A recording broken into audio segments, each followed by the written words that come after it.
사람들은 아주 스타일 난다고 하죠. 소화하는 이 능력이 달라. 평양 사람들은 당연히 풀을 써요. 확실히 지방 사람들하고 틀린다.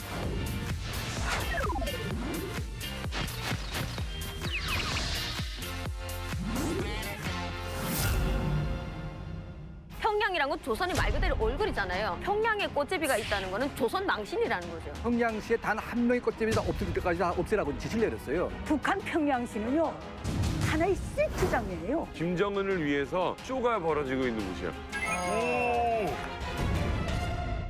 남과 북의 시청자가 하나 될 때까지 함께합니다. 이제 만나러.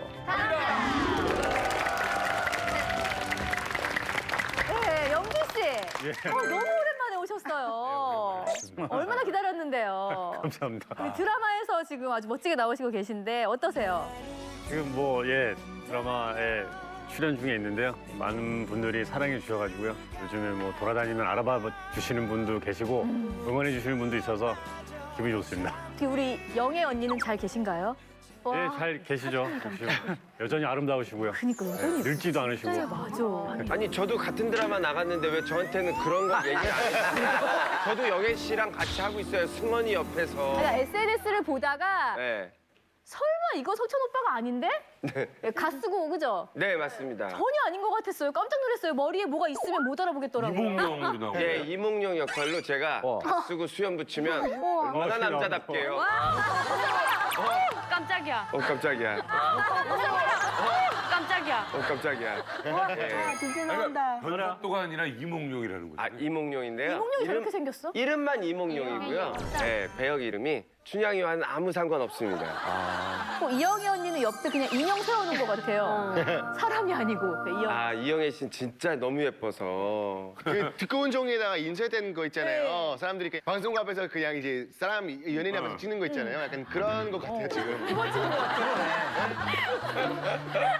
아무튼 홍석천 씨도 뭐 대단했어요. 이렇게 뭐 뜨겁게 잘 걷고. 그건 그렇고 또 제가 SNS를 보다 보니까 남희석 씨가 배신을 하셨더라고요. 맞아. 아니, 평상시에 그렇게 뭐 저희한테 술 먹자 밥 먹자 하시면서 정작 조인성 씨와 있을 때는 두 분만 만나시고 그러셔도 되는 겁니까? 와 진짜. 조인성 씨 사무실에서 저를 고소할까 봐 걱정인데. 진지하게 어느 날 이게 작년 여름에 찍은 거예요. 아 진짜. 예. 아 여름이구나. 여름에 잠깐 이제 지나가다 찍은 건데 진지하게 저를 묻고 싶었어요. 세상에 묻고 싶은 거예요. 저랑 조인성이랑 누가 잘생겼어요? 조인성. 저랑 조인성이랑 누가 잘생겼어요? 조인성. 다 대답 너무 빨랐다. 너무 빠르지 않아요? 강철 선생님, 누가 더 잘생겼습니까? 그러니까 생긴 거로 보면 조인성 씨가 낫는데 사람으로 보면 남인석 씨가 난 것 같아요. 아, 좋아요. 난 근데 희석이 오빠가 되게 매력 있지 않아요? 오빠 좀 매력 있어요. 그리고 오빠한테 한 표 걸게요.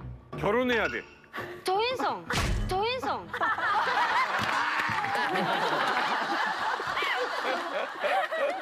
아니 브라이언 씨는 네. 오늘 두 번째시잖아요. 네네네. 다시 오신 이유가 아라 씨 때문이라고.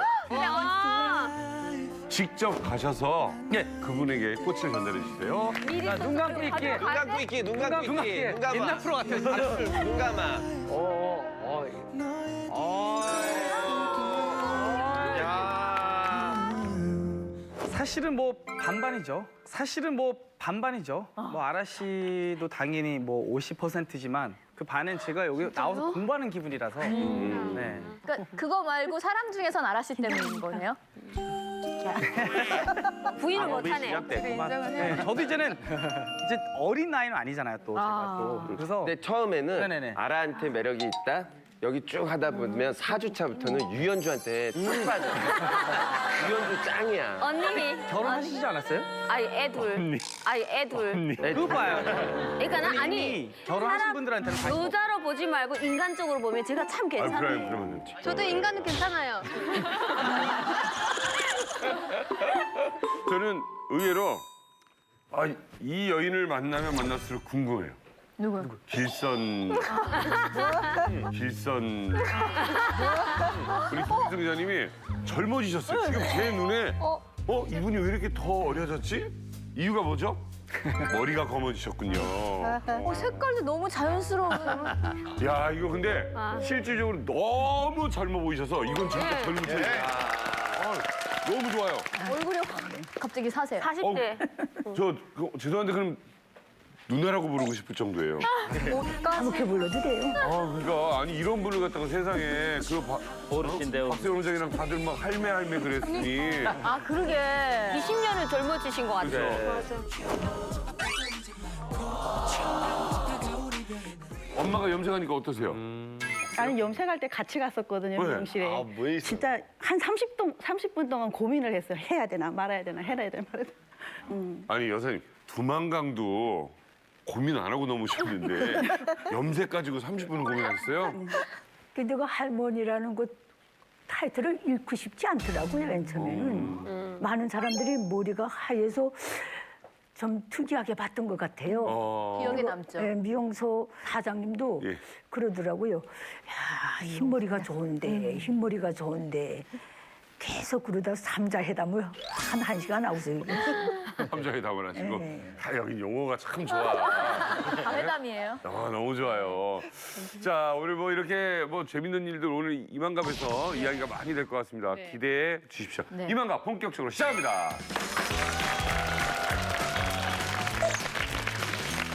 예, 오늘 이만갑 찾아주신 새로운 탈북 미녀가 있습니다. 평양에서 주로 간부들을 치료한 평양 호위사령부 간호사를 모셨습니다. 최성희 씨 나와주세요.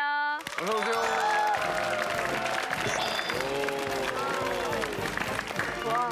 카리스마 있다. 안녕하십니까. 안녕하십니까.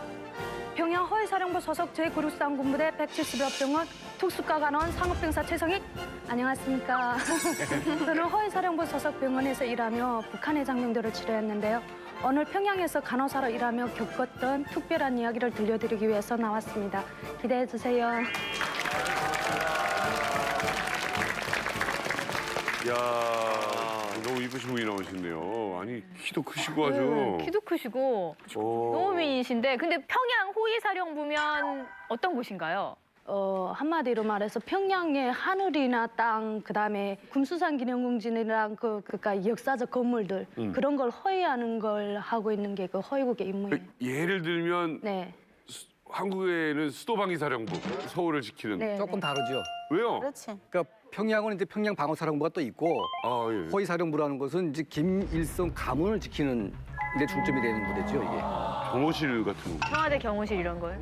그런데 이것이 일반 경호부대가 아니고 병력이 한 20만 명 정도가 되거든요. 우와, 탱크 부대도 있고 거기 안에 특수부대도 있고 무슨 고사포 부대들이 이 연합부대로 그러니까 쿠데타가 일어나도 그쪽에서 막아주는 거예요. 인민무력부에서 쿠데타가 일어날 경우 허위천국 자체 병력으로 김일성 집안을 경호할 수 있는 그런 대규모 병력을 이루어진 거예요. 그러니까 뭐 어마어마한 그 경호 야, 대부대라고 보면 되는 거죠. 그러면 성희 씨, 네. 이렇게 내가 어디 가서 호위사령부 소속 쪽이라고 하면 급이 다른 부대보다 훨씬 높은 거예요? 네, 당연히 높죠. 허위사령부라면 주변 구분대에서 생각하는 각도부터 달려요. 그러면 김혜령 씨처럼 이렇게 지금은 뭐 톨게이트를 지키고 계시지만 어디 근무했었죠 그때? 아, 저는 지하철도인데 얘네는 옷이 저희랑 틀려요. 그러면 그 당시에는 얘네라고 할 수 있어요 없어요? 얘네는 하도 뭐 그거. 얘네는 하도 뭐 그거. 얘네랑 해요. 하는데 얘네는 옷 자체도 이렇게 이런 흑띠가 아니고 이렇게 딱 이렇게 되는 거. 그다음에 모자에도 빨간 이렇게 선을 이렇게 딱 치고. 뭔가 다르구나. 그리고 얘네는 오면은 좀 뭔가 있잖아요. 있어 보여. 근데 우리도 멋있었어요. 근데 우리도 멋있었어요. 그러면 평양 호위사령부 정말 듣기만 해도 대단한 것 같은데 성희 씨가 근무한 병원은 네. 평양 어디에 있는 병원입니까? 평양시 서산구역 연못동이라고 하는데 거기에 허위사령부 직속 병원이거든요, 이게. 그래서 일반 장병들이 그냥 와서 치료를 하고 구분대 사람들은 뭐하고 그냥 장병들만 와요. 근데 그중에도 외과, 내과, 특수과로 갈라져 있는데 외과나 내과는 진짜로 아파서 오는 사람들이었고 그리고 이렇게 특수과 같은 거는 이비과, 안과, 그다음에 그 외에 산부인과 같은 거는 자기를 위해서 뭐 이빨을 뗀다던가 뭐 이렇게 자기 하나 이익을 위해서 오는 사람들 많거든요. 아니 근데 북한에 뭐 약도 별로 없잖아요. 네. 병원은 좀 많이 있어요? 네, 허위사령부라고 그래도 옆에 제약공장 따로 갖고 있고 사용하는 약품들을 보면 다 미국에서 들어온 유행기구 있잖아요. 유행약품들. 예. 그런 걸 많이 사용하거든요. 그다음에 보면은 기기들 엄청 많거든요. 엑스라이를 비롯해서 검사 기구들이 다 장비가 현대화됐거든요. 엑스라이도 있어요? 네, 있어요. 엑스라이. 근데 거기서는 없겠지, 엑스라이라고 하지 않고 렌트겐이라 하거든요. 북한에서. 맞다. 그런 기구들이 다 미국 거 들어오다 나니까 오. 네, 그 군관들이 자주 와요. 그 아프지 않아도 뭐 종합검진하러 자주 와요. 근데 또 높은 사람들이 많이 가는 병원이면은 취업도 쉽지 않았을 것 같은데 우리 성희 씨는 어떻게 들어갔어요? 저는 고향은 양강도 해산이고요. 평양에 갈 생각 꿈에도 못했어요. 근데 중학교 4학년 때 제가 키가 엄청 컸거든요. 어과에 뽑혀서 그때 4학년 때부터 뽑혀서 6학년까지 한 달에 한 번씩 신체 검사를 했거든요. 얼굴에 상처를 내지 말아야 하고 그다음에 또 이렇게 남자 여자 관계가 그러니까 생활 평등서를 쓰거든요. 그러니까 그걸 4학년 때부터 쭉 지켜보다가 6학년 되니까 그냥 훌 데려가더라고요. 그래 어디로 가냐고 부모들이 물었더니 조국에 바친 몸 무슨 물어보냐 그런 식으로 물어보지 말라는 거예요. 아니 어디 가는지도 모르고 그냥 가신 거예요? 네, 근데 그때 당시에는 어과라는 게 엄청 우리들 생각하기에는 엄청 좋은 것이거든요. 그게 아무 사람이나 갈 수 없는 것이니까 내가 뽑혔는데 그런데 내가 왜 못 가냐 하고 갔죠. 근데 갔는데 삼석구역 원신이라는데 제일 고란에 그 평양시에서도 제일 떨어진데 진짜 앞을 보고 옆을 보고 뒤를 봐도 산밖에 없는데 그 안에 들어갔어요. 그러니까 여기서 아니 내가 이런 데 들어와 있자고 내가 어과 왔냐고 속으로 막 엄청 불안하고 울기도 하고 했는데 제가 좀 이렇게 이제처럼 양강도 사투리를 엄청 많이 썼거든요. 그래서 가면서 돌아가면 이렇게 쌈을 좀 잘했어요, 제가. 말이 좀 심하다 나니까 가는 곳마다 평양시 사람들하고 특히 잘 싸요. 양강도가 세지. 네, 말이 통하지 않아서 언어가 통하지 않으니까 그래 그거 갖고 싸움하는데 군관들은 그게 재밌은 거예요, 그게. 내가 말하는 속도가. 그러니까 엄청 이뻐했는데 그 군관들이 뒤에서 이렇게 힘을 어떻게 귀여워하다 나니까. 성희 씨 말투가 점점 변하고 있네요. 네. 아 그러면 어렸을 때 옷가에 뽑혀가신 거잖아요. 네. 그럼 언제쯤 내가 간호사 하려고 여기 왔구나를 알았어요? 갔는데 그냥 간호사 공부를 시키더라고요. 그냥 운명에 맡겼어요, 가는 대로. 그럼 간호대를 보내주는 거예요? 아니에요. 그 군부대는 대가 없고 양성반이라는 게 있어요. 간호원 양성반. 얼마 동안 배워요? 그거? 1년이요. 1년이면 다 배워요, 간호사? 1년 배우고 석 달 동안 실습을 나가거든요. 아니 어려서부터 내 꿈은 다를 수가 있고 하고 싶은 게 다를 수 있는데 그냥 넌 간호사? 그게 지금 북한의 현실인 것 근데 막 같아요. 주사 놓는 거 무서워하고 이래도 간호사 해야 돼요? 네, 처음에 마취과에 실습 들어갔는데 그날따라 이 다리를 절단하는 환자가 있었거든요.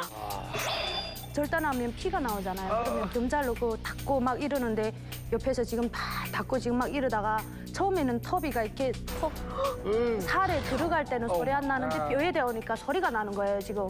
그러니까 자기도 모르게 제가 의식을 잃었는데 정신을 차려보니까 환자는 없어지고 거기면 내가 지금 누워있는 거예요. 그렇게 한 몇 번, 한 번, 두 번인가 몇 번 의식을 잃어서 나온 다음에 그다음에 보니까 어저는 익숙돼서 무섭지 않는 거예요, 저는. 그래서 이렇게 구급가에서 사람이 죽은 게 나오면 소주 한 잔 요만한 거 한 잔씩 이렇게 먹이고 그다음에 처리하고 그렇게 해요. 근데 성희 씨는 옷가로 뽑혀가서 그래도 간호사로 갔잖아요. 그래도 나름 잘 풀린 케이스예요. 어떤 사람들은 저렇게 예쁘게 생겨서 키 커가지고 뽑혀갔는데 막 돼지 목장에서 돼지 똥 치고 이런 사람도 옷 간 거예요. 김부다들과 관련한 일을 하니까. 평양에서 간부들이 가는 병원이면 신경 쓸 게 하나둘이 아닐 것 같은데 혹시 진료할 때 목숨을 사수하여 지켜드리겠습니다. 뭐 이런 규칙 없습니까? 네, 있어요. 환자들이 오면 우선적으로 물어뜯게 소속, 직무 이런 이름까지 우리가 물어보게 안 됐어요.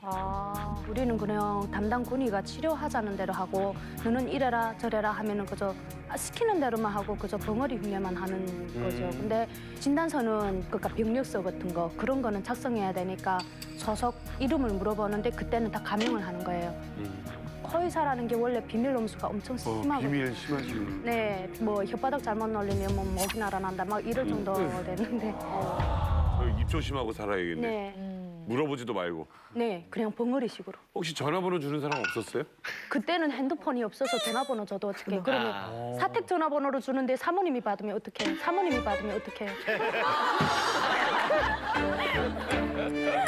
그러면 근무하시면서요. 네. 혹시 그 미용을 위해서 시술 같은 거 해보신 적도 있어요? 오, 맞다. 궁금하다, 이거. 아, 있어요. 보면은 이렇게 장녀들이 데리고 와요. 그러니까 딸이라든가 와이프. 네, 와이프라든가 데려왔는데 제가 딱 한 번을 봤는데 피부과에 데려왔어요. 근데 이렇게 얼굴에 보면 우리 뭐 북한 여자들 보면 햇빛을 너무 받아서 주근깨가 생겨요. 이렇게 검은 반점 같은 게. 그걸 없애겠다고 해서 우리 그때 박피라는 거 하거든요. 박피라는 게 이 얼굴 전반 다 이게 껍데기 벗기는 거하고 네? 그다음에 동상을 입혀갖고 그러니까 사람이 이렇게 얼기하면 물집이 생기잖아요. 네. 그렇게 얼굴에다 동상을 입히거든요. 그러면 이 얼굴이 이만큼 벗어 물집이 이렇게 생기는데 그 생긴 사람 눈도 못 뜨고 있는 사람이 다 껌을 여줘요. 그러면 껌 계속 씻게 하면 그 물집이 움직이면서 물이 뚝뚝뚝 떨어지는 거예요. 갈라지듯이. 네, 그렇게 해서 염증을 꺾고. 근데 그때 처음으로 제가 한 거 봤는데 내가 처음으로 본 건데 실패했어요. 한쪽이 이만큼 음반점 이만큼 남아있었거든요. 시꺼멓게. 그래서 그때 피부과 과장이 엄청 혼나고 막 그랬던 거였어요. 아니, 혼나는 걸로 끝나다니. 와, 근데 그 나라에서 무슨 손해배상이랑 그런 것도 없어요. 아이, 그래도 그렇지. 사람 얼굴에다 그렇게. 근데 그게 무슨 뭐 자기가 좋아지자고 한 건데 어디가 해볼 수도 없잖아요. 그런 이런저런 환자들이 많았을 것 같은데 그 중에서 가장 기억에 남는 그런 환자가 있어요? 엄청 많은데 그분은 같은 여자라고 해서 제가 기억에 남는 것 같아요. 그때 산부인과에 앉아서 가장님이랑 앉아서 병력서, 그러니까 진단서를 작성하고 있는데 어떤 중국병사단 남자, 그러니까 이 군부대를 보면은 이렇게 위생지도원들이 남자거든요. 여단급에 내려가면.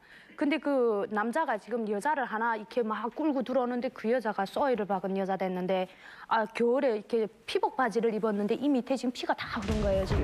그러니까 이렇게 밑에 이렇게 쭉 지게 하면 막 피가 떨어질 정도로 그렇게 많이 흘린 거예요. 우리 가장은 저리 턱 알아보고 저게 유산이로구나. 이걸 알았는데 위생지도원 남자다 하니까 어리고 하니까 몰랐어요, 그 사람. 그러니까 오면서 한다는 소리가 여자들이 생리를 이렇게 많이 하는가 하고 그러면서 들어오는 거예요. 그다음에 들어와서 피가 너무 흐르다 나니까 수술을 못 하는 거예요. 자꾸 출혈하니까. 그래서 지혈제를 놔주고 한쪽에다 눕혔어요. 눕히고서 지금 가장은 계속 욕은 하고 지금 그러는데 이 여자는 할 말이 없으니까 눈만 감고 있는 거예요. 근데 전화가 왔어요, 지금. 그러니까 지금 한참 욕하던 가장이 가서 전화기를 떡 들고 여보세요, 안과 가장 아무개 전화 받습니다 하는데 뭐라고 전화를 하니까 신시 이러고 서 있던 사람 차례 짜시 딱 하는 게 네, 알겠습니다 하는 거예요, 지금. 네네.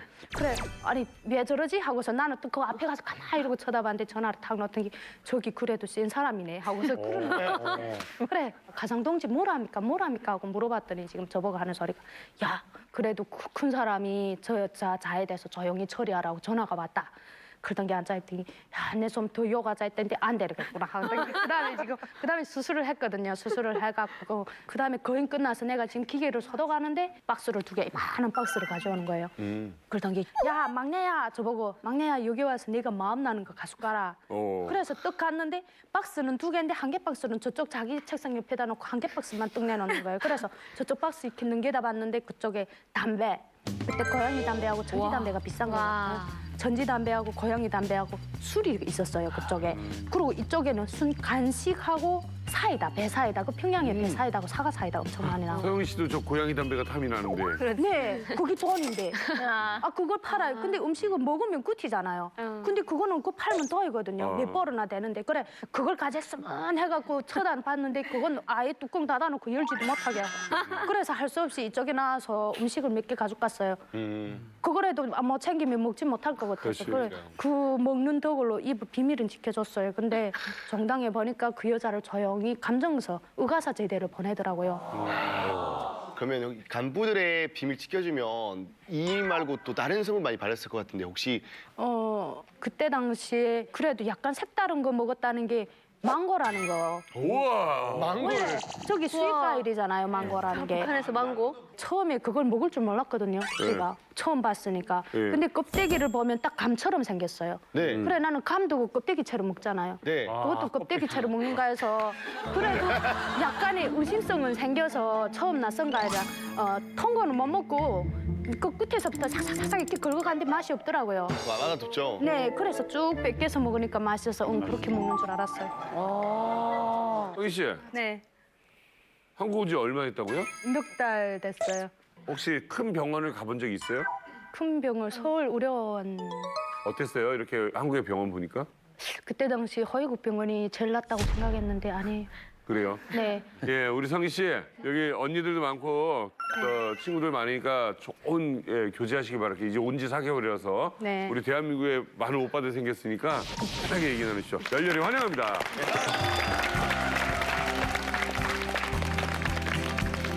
예, 이만갑에서만 들을 수 있는 생생한 북한 이야기 오늘의 주제 공개합니다.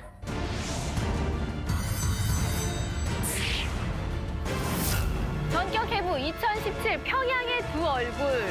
김정은 정권 들어서 빈부격차가 점점 더 심해지는 평양인데요. 오늘은 평양의 극과 극 주민 생활에 대해서 이야기 나눠보도록 하겠습니다. 북한 상위 1%가 누리는 삶 그리고 달라도 너무 다른 평양의 두 얼굴에 대해서 이야기해보겠습니다. 자, 오늘이요. 특별히 평양과 관련 있는 분들만 모셨습니다. 소개해드리겠습니다. 먼저 평양에서 17년간 기자 생활을 한 평양 엘리트 김길성 기자님 모셨고요. 기자님의 딸로 평양에서 나고 자란 한수정 씨, 그리고 김일성이 인정한 북한의 명당 평양시 대성구역 룡궁동에서 이름 좀 날렸던 이명산 대표님, 그리고 요덕 수용소로 추방되기 전 평양 중심구역에서 부유층 삶을 살았던 강철환 대표님을 모시고 이야기 나눠보겠습니다. 또 평양 국가과학원에서 번역원으로 일했죠. 김주성 선생님 모셨고요. 그리고 평양에서 대학교를 다닌 북한 안내통역원 출신입니다. 심하윤 씨 나오셨습니다. 네. 자, 오늘 이야기를 좀 나눠봐야 되는데요. 평양에서 대학교를 다닌 북한 안내원이죠? 네. 평양 유학 간 거네요. 고등학교를 졸업하면 다 그 여기처럼 정시라고 하는데 북한도 예비 시험을 봅니다. 예비 시험 보고 합격이라기보다는 그 성적 발표가 나는데 한 달 정도 있다가 발표가 나요. 근데 그 저기 선생님이 부르더라고요. 엄마 불러오라고. 그래서 교장 선생님한테 같이 갔어요. 성적이 좀 잘 나왔는데 원하는 그 대학 말고 혹시 상업대학이라는 본트가 있는데 그쪽에 우리 학교에 한 명 줄 수도 있으니까 혹시 어머님이 뒷바라지 할 수 있냐고. 그렇게 해서 제가 그걸 받고 예비 통지서를 가지고 평양을 가게 되는 거죠. 근데 어떤 뒷바라지를 얘기하는 거예요? 그러니까 평양에 같이 다 이사를 가야 돼요? 아니면 아니요. 기숙사가 있어요? 기숙사가 있는데 등록금은 없다고 하잖아요. 근데 일체 모든 생활비가 굉장히 많이 들어요. 차라리 여기 남한처럼 등록금을 내고 그에 합당한 수업을 받는 게 나은데 그치. 평양 대학교는 그냥 등록금은 없지만 가서 뭐 교재도 뭐 돈 내고 또 사야 돼. 당연하지만 뭐 교탁이 고장났어요. 그러면 이거 수리하는데 우리 학급에 22명이니까 돈 얼마씩 걷어. 5,000원씩 내라, 이거. 그리고 패치를 해야 돼. 이거 또 내고. 막 이런 거 다 부담을 가는 거예요. 낮은 선봉 지역의 낮은. 네. 진짜 거긴 특수한 지역이고 좋은 지역 아니겠습니까? 낮은에 살다가 평양까지 가요. 몇 시간 걸려 가셨어요? 기차를 저녁 시간에 한 7시 정도에 타요. 나진에서 타면 정시로 도착하면 평양에는 한 12시 그때 도착합니다. 아니에요. 7시에 타면 저녁에 타면 다음 날 17시간? 네, 12시 정도에 내려요. 정시로 가면. 시베리아도 아니고 왜 이렇게 멀리 가? 기차가요? 그게 정시가 그래요. 네. 버스는 얼마나 걸려요? 그럼? 버스는요, 그 여행사 때 보니까 오후 한 5시 때 출발을 합니다. 그래서 운전기사가 2명이 교대에서 가는데 5시에 출발하면 그것도 한 12시, 1시면 들어섭니다. 자, 또 반가운 얼굴이 있습니다. 평양의 지하철도 운영부 군악대 출신 우리 김예령 씨가 모셨는데 우리 지금 톨게이트 어디서 근무하신다고 했죠? 거창 톨게이트. 거창 톨게이트요? 네. 톨게이트 그거 입고 한번 앉아 계시죠. 알아봐요, 사람들이. 보통 보면은 그 톨게이트 찾으시는 분들이 이제는 이만갑 톨게이트라고 우리 거창 톨게이트 그렇게 와, 부르거든요. 유명해졌네요, 그 톨게이트가. 예, 그리고 또 회사 분들도 제가 뭐 노래를 잘 하지도 못했는데 아, 노래 자판기죠. 아니 그래도 이제 잘한다고 막 예술인 같다고 응원해 주시고. 자, 오늘 기분도 좋은데 새로 만난 사람도 있고 노래 한 소절 자판기 한번 돌려야죠. 조금만 좀 들려주시겠어요? 아이 조금만 더. 박수를 먼저 주십시오. 이 세상에 노래도 많아 델모스 자랑해도 아름다운 우리의 노래 세상에 제일일세. 너무 예쁘다. 가수로서. 잘하지. 근데 이제 북한 노래죠 이게. 네. 네. 저는 처음 들어봐요 북한 노래를. 장군님 막 찾는 노래도 있어요. 예? 약간 무시무시한 노래도 있어요. 자, 현주 씨, 장군님 뭐 아니면 좀 이런 거 좀 있을까요? 모든 노래들은 다 장군님과 연관돼 있어요. 근데 이 노래만큼은 뭐 이렇게 조금 사상이 덜 들어갔는데 결국은 3절에 들어가서는 우리가 이렇게 좋은 게 장군님의 운덕이다. 이렇게 마무리는 짓는데 모든 노래는 다 장군님이에요. 우리 한국은 사랑. 이 거리 지나다 보니까 네. 떠나간 첫사랑이 떠올라서 마음이 아려온다. 할 때 북한은 이 거리를 지나다 보니까 수년 전에 오셨던 장군님 모습이 떠올라서 마음이 아려웠다. 이런 내용들이. 전격 해부 2017 평양의 두 얼굴. 먼저 북한 상위 1% 평양 최상류층 사람들 어떻게 사는지 영상으로 먼저 만나보시겠습니다. 보여주세요. 이 평양이요? 되게 좋아 보이는데 리조트 같은데? 려명거리입니다. 엄청나죠?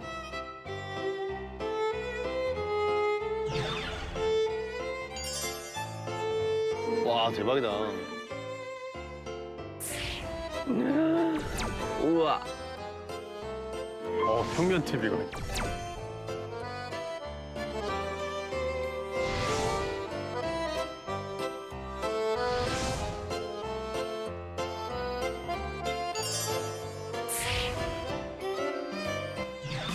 엄마 세상에 말도 안 된다. 스쿼시까지. 와우. 모양은 다 내네. 한국 그 찜질방 흉내를 좀 냈어요. 와우.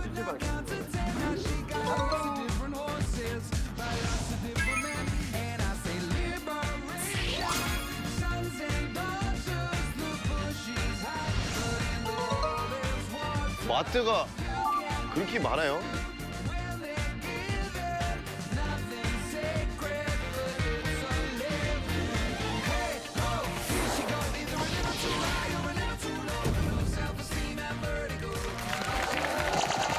자, 여명거리 엄청납니다. 저게 가격이 어마어마하다고 그러니까 뭐 민간인들은 뭐 들어가서 살 생각을 엄두도 못 냅니다. 그런 아파트들인 거죠. 네.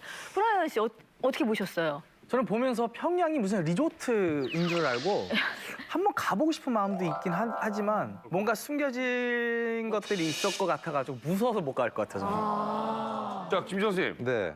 뭐 아무나 살 수 있는 곳은 아닌 것 같아요. 뭐 그러니까 일적으로 이거는 그 3대째 넘어가면서 매 지도자마다 이런 일을 많이 했어요. 그러니까 김정일 때도 뭐 창광거리니 뭐이니 하고 김정은도 역시 업적을 남겨야 되기 때문에 창정거리, 미래과학자거리, 그다음에 여명거리가 가장 규모가 큰데 4월 15일이라고 해서 자기 할아버지 생일까지 뭐 그냥 그 빨리빨리 끝내게끔 중에서 총동을 했는데 사전에 이자좀 우리 모델하우스처럼 이렇게 김정은이가 와서 그다음에 이걸 다 소개 선전을 했잖아요. 근데 예전에도 평양에 $10,000짜리 아파트, $50,000짜리, $100,000 뭐 이런 말이 있었습니다. 네, 있었는데 근데 이번도 뭐냐면 거의 뭐 한 $100,000 이상씩 하는 아파트들이 아닐까 네, 이렇게 볼 수가 있죠. 저는 북한에서 살 때 저희 마을에 평양에서 추방돼서 내려온 부부가 있었거든요. 근데 저희 집은 이제 그 국가에서 지어준 아파트 하모니카 주택이었었거든요. 그러니까 여기서 진짜 쥐며느리도 나오고 뭐 바퀴벌레도 나오고 온갖 그 벌레들은 다 있어요. 그러니까 그 평양에서 내려온 여자도 추방 내려왔으니까 그런 집에서 살아야 되는 거예요. 근데 평양 여자들은 이제 화가 나도 말을 조곤조곤 살랑시 하거든요. 근데 남편한테 나 이런 데서 못 살겠어. 벌레 나오잖아. 근데 저희는 너무 아무렇지도 않게 그런 데서 살고 있는데 그 여자는 평양에서 정말 으리으리한 아파트에서 살다 오니까 벌레 나오는 거를 이해 못 하는 거예요. 예, 그러니까 이제 뭐 김정은 들어와가지고 과거에 자기 아버지는 무슨 이렇게 뭐 궁정 같은 걸 좋아했는데 이 김정은은 아파트를 좋아하는 것 같아요. 그러니까 대한민국에 뭐 주상복합 같은 이제 큰 고층 아파트가 있는데 여기에 꽂혀가지고 뭐 미래과학자 거리, 뭐 여명거리 하는데 대부분 40층 이상 고층 아파트입니다. 그러니까. 예, 근데 겉으로 되게 번지르해 보이는데 북한에서 고충이라는 것은 정말 애물단지예요, 이게. 그렇지. 그러니까 전기가 안 들어와가지고 물이 안 올라가요, 이게. 와. 그러니까 이게 엘리베이터 어떻게? 네, 엘리베이터도 이제 서버리면 이 노인들은 겨울 내내 아래로 내려올 수가 없습니다. 예, 그러니까 이게 아주 열악하고 멋있어 보이지만 정말 고충이라는 것은 정말 이게 거의 감옥 같은 그런 아파트인데 제일 문제가 또 뭐냐면 전기가 끊기게 되면 수도가 안 되니까 화장실 또 볼 수가 없어요. 이게. 평양 겨울이 되면 이제 뭐가 있냐면 이 화장실을 보고 나서 밤에 그걸 투척을 합니다. 이렇게. 어머. 네. 그러면 40층에서 투척하면 밑에서 혹시 맞으면 죽은 사람도 있어요. 네, 맞아 죽어서 한때 이제 평양에서 밤에 아파트를 지나가면 안 돼요. 그러면 평양 유학파 하율 씨가 봤을 때 진짜 평양은 네. 달라도 뭐가 좀 많이 다릅니까? 제 경험으로 놓고 봤을 때 우선 옷차림이 달라요. 저도 라진에서 살았기 때문에 라진 사람들 생활 수준이 굉장히 높습니다. 그래서 옷도 잘 갖춰 입고 가방도 좋은 거 가지고 갔는데 정말 잘 차려 입었는데 제가 거기 가니까 정말 촌애거든요. 완전 농촌. 때깔 벗는데 한 1년 넘게 걸렸어요. 그게 안 되더라고요. 근데 똑같은 옷도 이렇게 지하철 부흥역 같은 데 쫙 올라올 때 되게 깊어요. 쭉 보면. 있어. 정말 별치 않은 옷인데 평양 사람들은 아주 스타일 난다고 하죠. 가다 입게 보여. 아 진짜? 이게 뭐가 달라. 똑같은 옷도 소화하는 이 능력이 달라. 전 그렇게 보여지더군요. 평양 사람들은 문화적으로 보면 확실히 지방 사람들하고 틀린다 하는 그런 느낌이 들어요. 특히 뭐 제일 단편적인 실례를 보면 버스나 궤도전차를 기다릴 때 평양 사람들은 당연히 줄을 서요. 줄을 서 차분히 이렇게 올라가는데 지방 사람들은 뭐 힘센 놈이 먼저 올라가는 거예요. 줄 선다는 그 개념 자체가 없는 약육 거예요. 강식에. 예.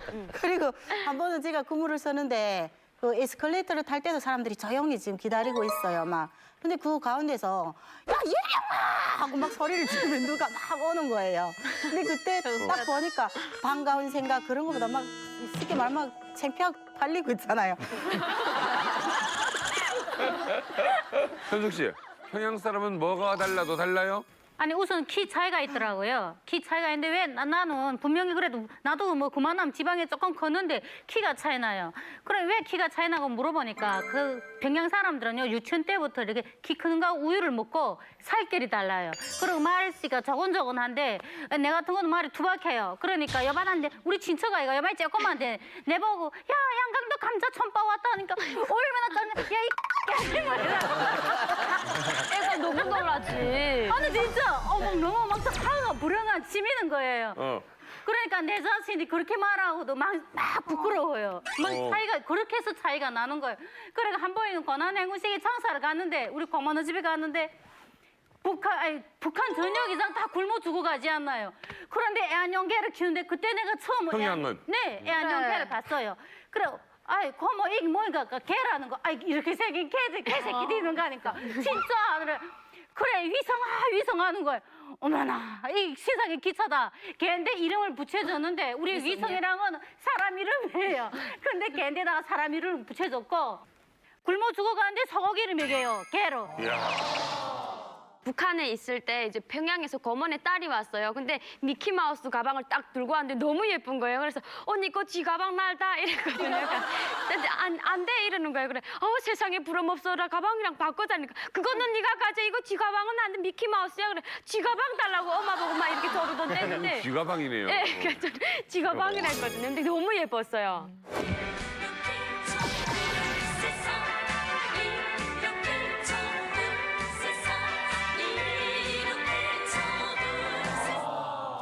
미키마우스하고 도널드 덕이 북한에 가면 쥐하고 오리가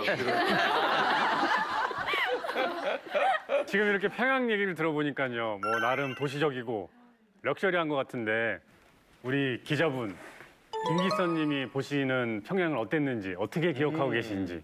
평양하면 생각나는 거 있으세요? 그때 1990년도 10월 달에 대한민국 정부 고위급 대표단이 북한으로 들어갔고 정부 간 대표단 회담을 하라. 그다음에 어떤 노총 축구단이 평양에 들어간 적이 있어요. 들어가서 가는데 그날 아침 되면 평양시 방송에서 그날 출근하기 전에 평양 시민들이 그 방송은 다 들어야 돼요. 당이 지령이에요.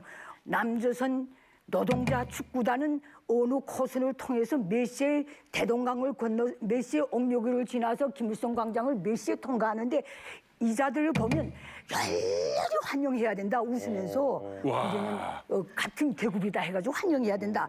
그러나 이제 남조선에서 올라오는 정부 그 회담 대표단은 어느 코스에서 오대로 지나가는데 이 시기에 그 거리를 통과하다가 그 행렬을 만나면 쌀쌀이 대해야 된다. 너희는 우리 적이다. 이렇게 쌀쌀이 그걸 다 지령을 줘요. 평양 시민들은 그걸 다 듣고 직장에 나가야 돼요. 근데 어떻게 됐냐면 우리가 그때 직장 출근했다가 인민대학당에 자료 볼 일이 생겨서 쫙 가다가 그 코수가 잘 안 맞아서 옥류교에서 남조선 정부 대표단, 즉 부자들이 말하는 남조선 계급적 원수 대표단하고 남조선 계급이 같은 우리를 동조하는 축구단이 아니 뭐 꼬리를 지나간 거예요. 그러니까 가다가 야야야 온다 앞에서 그 안전원차가 계속 지시하며 가요.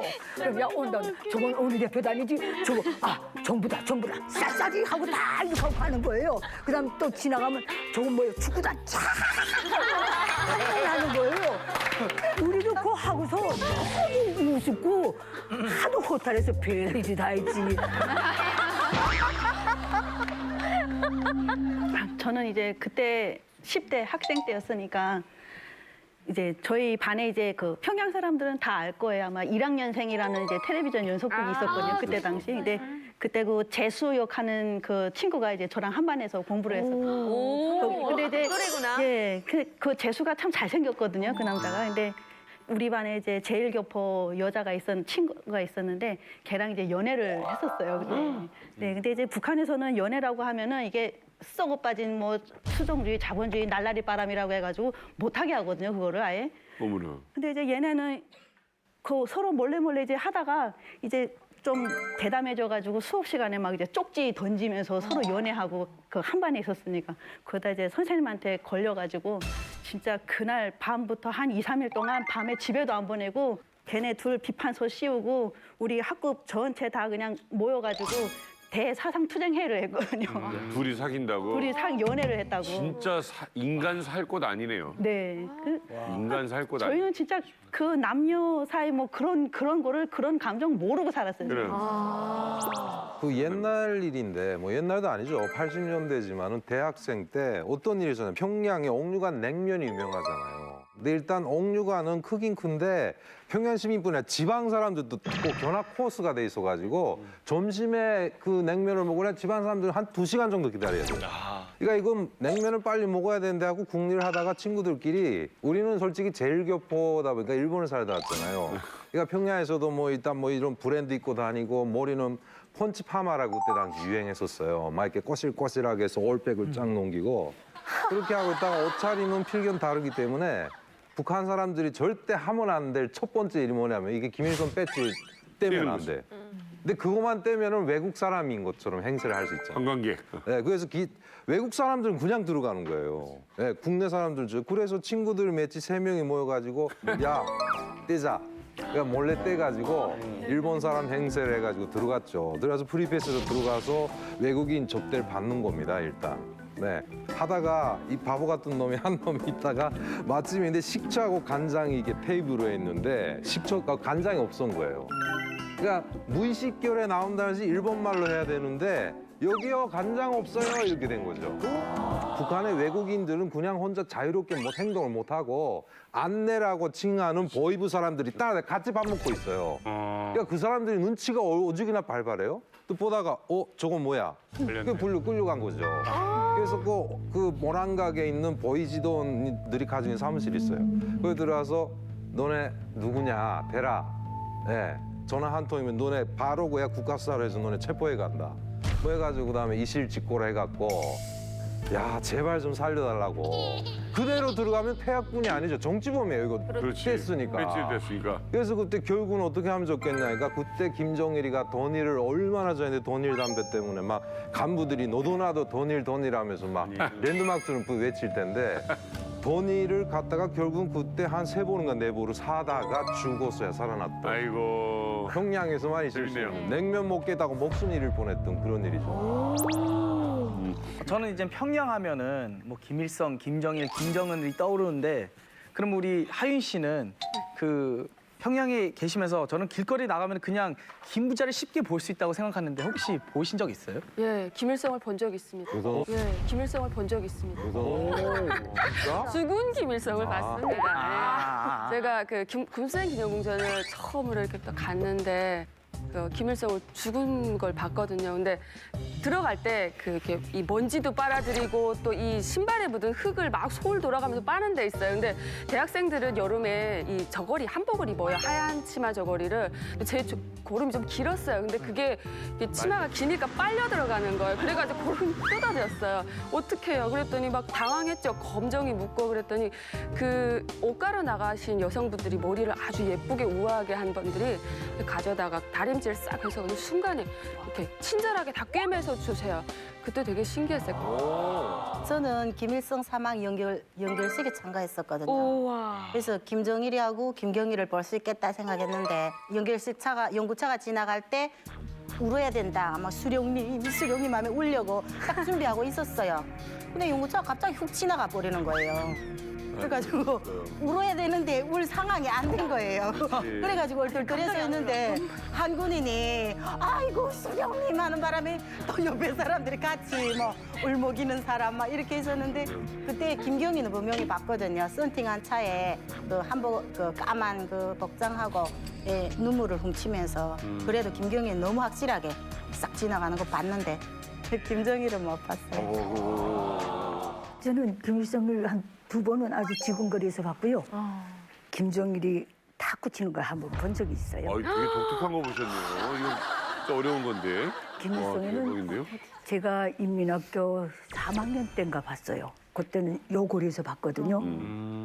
근데 김일성이가 60년대까지만 신격화가 안 돼 있어서 그 옆으로 아이들이 막 대단해도 누구 말리는 사람이 없었어요. 진짜로요? 예, 그때만 해도 신격화가 안 돼 있었어요. 그다음에 중학교 3학년 때 또 한 번 봤어요. 우리 학교에 좀 말썽이 많아가지고 다 이렇게 록하군이대라는 사업을 해요. 선언단원이면 한 주에 한 번은 꼭 나가서 맡은 구간에 나가서 나무도 가꾸고 꽃도 가꿔야 돼요. 평양 신경은. 근데 우리 학급이 제일 늦장을 부리다 나니까 다른 학급은 다 하고 갔는데 우리 학급이 제일 마지막까지 남아서 담당 구간을 이제 코스모스랑 관리하고 있었는데 김일성이가 마람 배합사료 공장 나가다가 선 거예요. 서서 저쯤에 세워놓고 너희 어느 학교나 이렇게 물어본 거예요. 우린 다 서서 이렇게 보고 몇 학년 몇 반입니다. 담임선생님 이름 뭡니다. 그다음에 수고하라고 해서 휙 갔는데 난리가 난 거예요. 우리가 교시 학급이 됐다는 거예요. 그 세 마디 갖고서. 하루아침에 제일 말썽 학급이 김일성 교시를 받은 학급이 돼버린 거예요. 의미도 잘 모르겠더라고요. 몇 학년이나 어느 학교나 담임선생님 이름은 뭐냐 이 세 마디를 물어봤는데. 그래서 그 덕을 톡톡히 봤어요. 공부 제일 잘 못하는 학급이 소감 선언단 야영소에 가고 막 그저 무슨 선물 받듯이 붉은기 학급 다 받고 영예 붉은기. 이게 요란하게 발가닥하게 보냈어요. 국어 교과서에 실린 거 아니에요? 네. 아마 이거 교재에서 저 배운 것 같은데. 네, 그거 실렸을 거예요. 그거 우리 학급이에요. 내 학급. 김정일이는요 중학교 5학년 때 봤어요. 그 협주단이 그때 송신 비행장 있는 그쪽에 있을 때인데 북한군 협주단이 거기 한번 놀러 갔던 적이 있어요. 야, 근데 밑에서 탁구를 치는데 막 미친 개 뛰듯이 쳐요. 무슨 사람들이 어디나 떠드는지 일요일이니까 총사가 텅 비어서 그 울림이라는 건 장난이 아닌 거예요. 그래서 야 저게 무슨 게 저렇게 치나 하고 물어보니까 수령님 아들이 와서 탁구 친다는 거예요. 그 젊은 놈이 아예 신발 꺾고 신고 담배 물고 탁구 치는데 그렇게 그 때문에 치고 앞에는 중년 소자인지 서령인지 중령인지 기억이 안 나요. 그게 되게 따라치더라고요. 야 무슨 저런 알망나니가 다 있나 이거 탁구 신동이네요. 신발 꺾어 신고 담배 하나 들고 탁구를 치면 신동이네요. 그 반대편에서는 좋게 주려고 엄청 노력하고. 그러니까. 제발 잘하라. 전격 해부 2017 평양의 두 얼굴. 이번에는요 2017년 평양을 강타한 유행 상품 저희가 또 네. 공수를 해왔습니다. 어떤 건지 정말 궁금하시죠? 우리 리만갑 홈쇼핑으로 만나볼 텐데요. 떴다 하면 다 팔아버리는 완판 커플 홍석천 그리고 한송이 씨가 해주시겠습니다.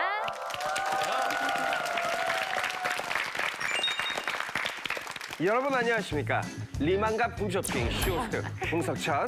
판매원 한성입니다. 네, 여러분 오래 기다리셨죠? 저희가 누굽니까? 이번에도 아주 깜짝 놀랄 상품을 은밀하게 공수해 왔습니다. 바로 최근 평양 주민들을 확 사로잡은 상품인데요. 한송이 동무, 어서 소개해 주시라요. 네, 탱탱, 탄탄, 살결이 맑고 투명해지고 싶은 자들이여. 전지현, 김태희, 성미교, 뺨치는 고운 여성이 되고 싶은 자들이여. 모두 다 이 미얀막을 주목하시라. 우야야 석천동무. 네. 직접 해봐야지 않겠습니까? 제가요? 네네. 하필이면 제가요? 감귤에도 아주 알콜레가 쫌쫌나는 게 좋습니다. 예. 아 이거 우리 거랑 아주 비슷한데요. 네, 요거 좀 예. 또 VX 아니야? 이렇게 해서 비누 있어.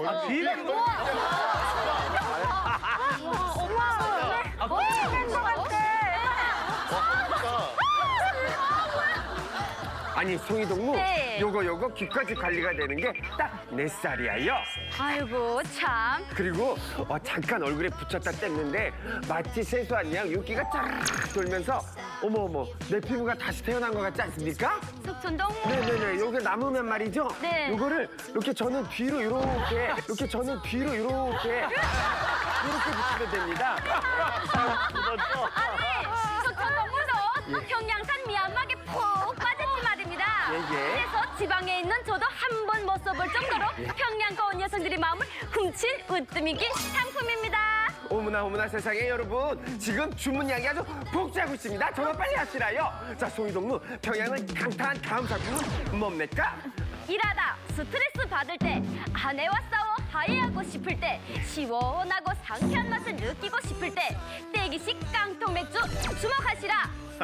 아니 그런데 송이동무 네, 왜요? 이번 상품은 왜 직접 안 보여주시는 겁니까? 석촌동무, 예. 이 떼기식 깡통 맥주는 작년 8월에 처음 나와서 북한에서도 인기 만점인데요. 그래서 이 예약 주문을 하지 않으면 아예 구할 수 없단 말입니다.